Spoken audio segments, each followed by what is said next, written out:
ክቡራት ተዓዘብትና በአርከስ ከም መቀጸልታ ናይ ዘንዝ ሓለፋ ለሰናትና ክንርኢን ዝጸናሕና list of irregular verbs ክንርኢ ጸኒሕና ብትግርኛን ብእንግሊሽን ዝተሰነየ ንሕጂ ኸኣ ከም መቀጸልታ ክንርኢ ኢና ዝተወሰኑ ሓረጋት ወይ ውን ቃላት ክንርኢ ኢና number 1 ቁጥሪ 1 run run run by the way እዚ speech almost the same you ክንሰሚዮን ከለና ግን አጻሓሕፉኡ they are different okay run ሙግያይ run ጎየየ run ጎየየ say ምባል ወይ ውን ምዝራብ said ተዛረበ see ምርአይ so ረአየ seen ዝተረአየ seal sell sold sell ምሻጥ sold እተሸጠ sold እተሸጠ send ምስንዳው sent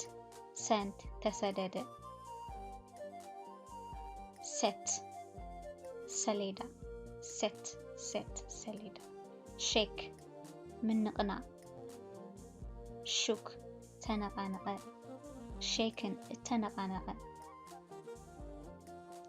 shade ጽላል shade ጽላሎት ወይ ውን ጽላል ኢልና ክንጽውዖ ንኽእል ኢና ብትግርኛ ኦኬ በአርከስ ንሎማዓንቲ እዚኦም ሓረጋት ወይ ውን እዚኦም ቃላት እዚኦም list of irregular verbs ኣብ እንግሊሽ ክንሪኦም ጸኒሕና እዚኦም ቃላት እዚኦም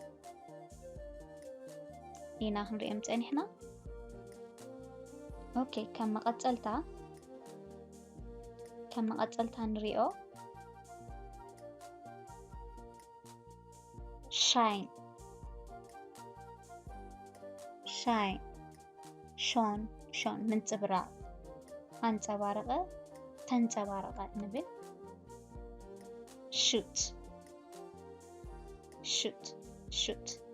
shoot double on ተኾይኑ ተኽሲ shoot single on ተኾይኑ ዝተተኮሰ show ምርአይ showed ተረአየ shown ዝተረአየ shrink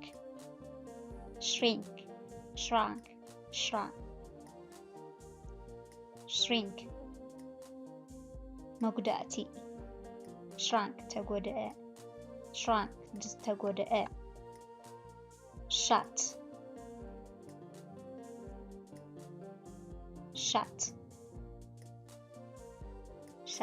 shut ሕጂ ክብራት ዓዘብትና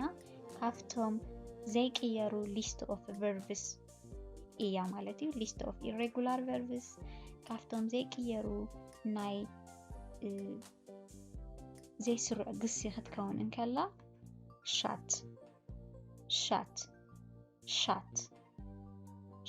ማለት ምዕጻው ከም ቀፂልና ንሪኣ sing sang sing ምድራፍ sang ተደርፈ ተዘመረ ክንብል ንኽእል ኢና sing sang sing ሕምብሊ sang ምጥሓል sang ጠሓለ sit ኮፍ